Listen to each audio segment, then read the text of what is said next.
Hello, welcome to RC Autopsy. This is just a little series that I've got where I open up or disassemble my broken RC parts and see what's wrong. In this case, the rear axle of my Lunchbox. Now, if you missed the last video of the Lunchbox, I was doing this.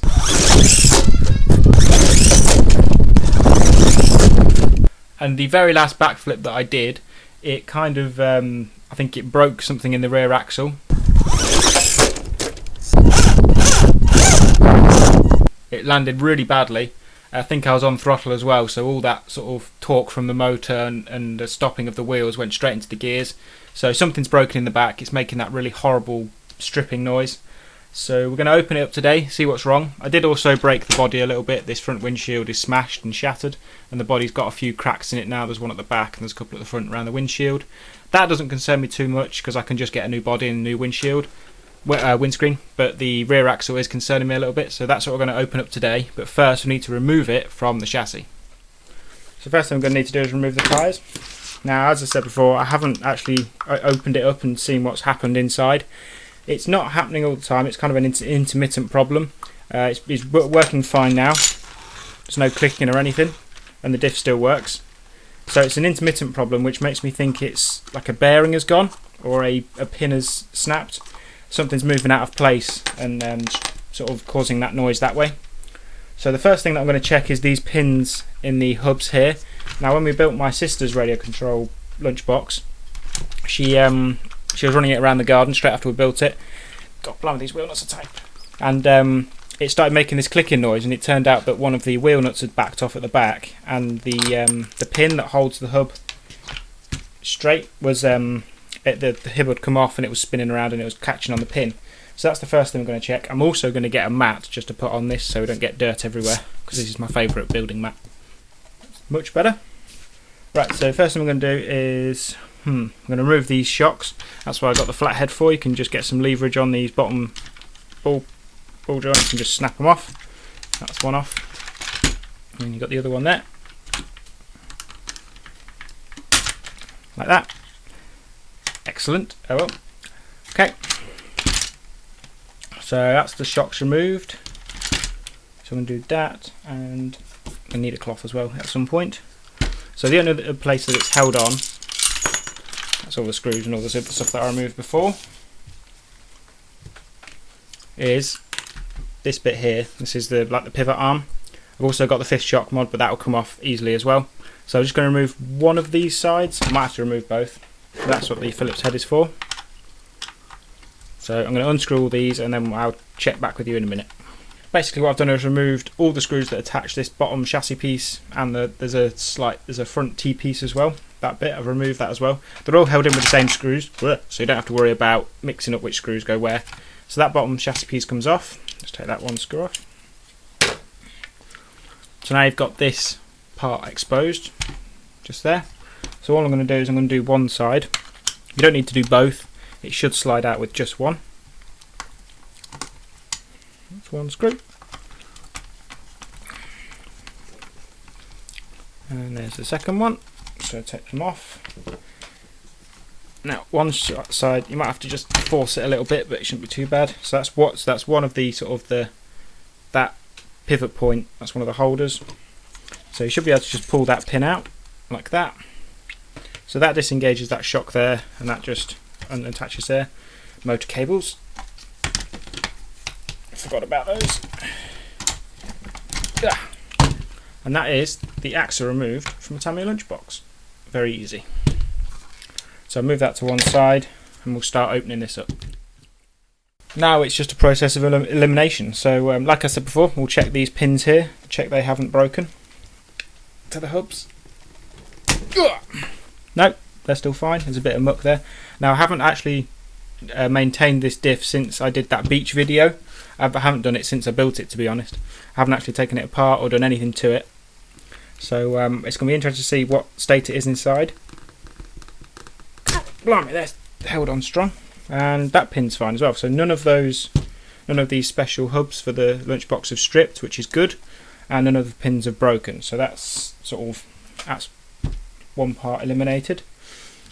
So I'm going to take the motor off next and check the pinion gear, just to see if that's stripped. I highly doubt that it has, but maybe the grub screw, I was talking a minute. Maybe the grub screw's broken, anything like that. So that's not what I think it is, but we'll check anyway.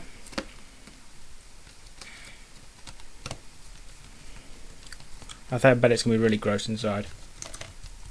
So look at the pinion.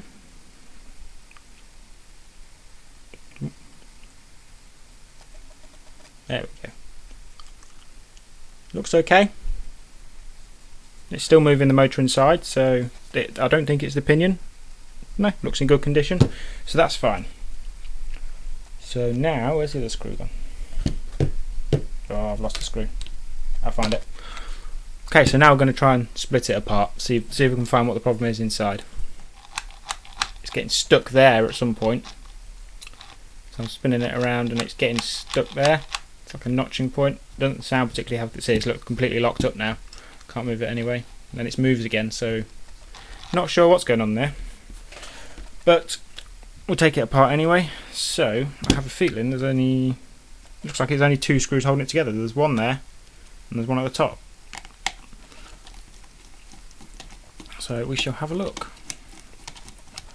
Now again, just to say, I haven't opened this up since I built it, and I did use that Lucas Oil grease. It's that extra heavy duty wheel bearing grease.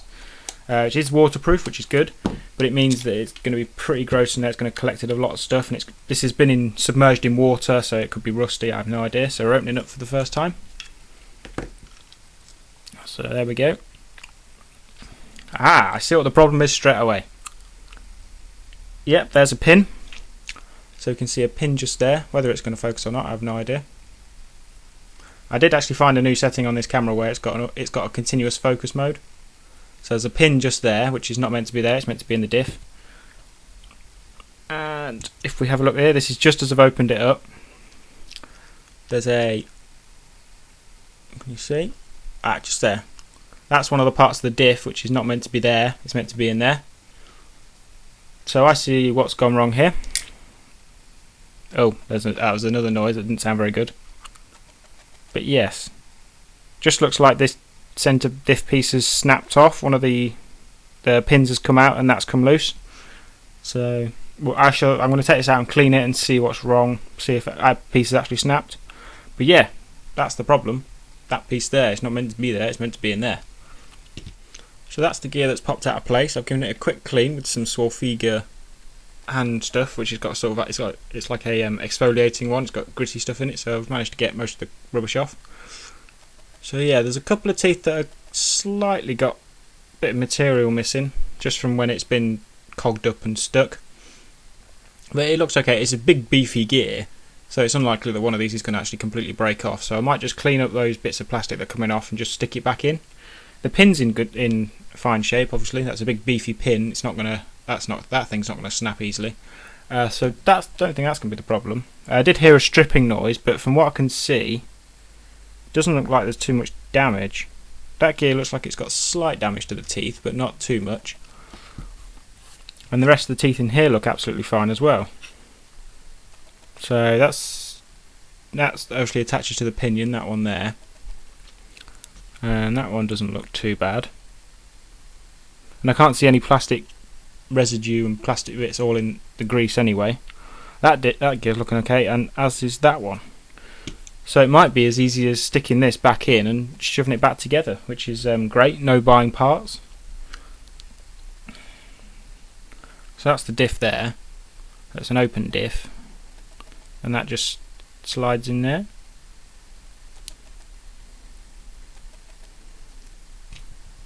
Like that. It just spins around. So it feels okay. Feels fine. No, that might be the problem. Oh no, same as the others. Yeah, so I think that's going to be it. I'm going to put it back together and see what happens. Easy fix. Excellent. So I've just put the axle back together, just quickly, and put the wheels on just so I can test it. And you can see something is clearly wrong here. That shouldn't be happening, really. I'm just spinning one wheel. I can hold the other one. I don't think... See, me turning that like that should be turning that one at the same speed, but there's some sort of notching going on there. So that one should spin at the same speed, being as it's a completely open diff. So something's not right in there, definitely. So open it up again. The noise coming from the top here, and there's quite a lot of play in there, so maybe a bearing. I'm going to take this off and see if that's the problem. That doesn't sound too good. So I've had it apart and put it back together a few times, and it's still got some notchiness there. But this has actually come at a good time, because I was actually planning on locking this rear diff. I actually had it planned because it doesn't. Sometimes when it wheelies, it rocks side to side and falls over, simply because of the open diff. And when one wheel's got more power, the other one doesn't, and it sort of it makes it wobble quite a lot. So I was actually planning on locking the diff anyway. So there's clearly something wrong with the in here somewhere with the diff. So now seems a good time to have a look at modifying it, just to lock it. It'll give me a bit more wheel spin action as well. So yeah, something's wrong in there. So I'm going to give it a good clean, and then we're going to see about locking it. So yeah, it's come at a good time. Sorry there was no answer for you today, but I assume that just putting new parts in, they're really cheap, would have just fixed the problem anyway, because none of the pins are broken. This main shaft isn't broken here. That gear's fine, and the bearings seem fine as well. They're still spinning, and I've got no sort of roughness to them. So yeah, so I just assume that it's got to be something wrong with this diff here. I mean, there were some pretty hard landings. You know, landing on throttle is no good for any gearbox without a slipper clutch.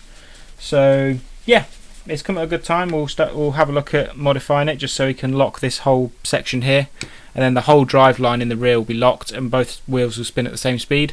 Whereas what they do now is, because the one with the least amount of traction is going to spin, it's just the way the diff works, and the one with the least amount of traction is going to spin faster than the other one, and it causes a lot of, well, it's just quite uncontrollable at times.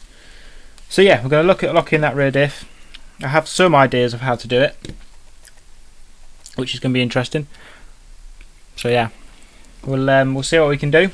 Thanks for watching. If you want to check out the Facebook and Twitter pages, links are down below in the description box. And if you want to leave a question, leave a comment, feel free in the comment section. And I shall see you next time on RC Projects. Bye.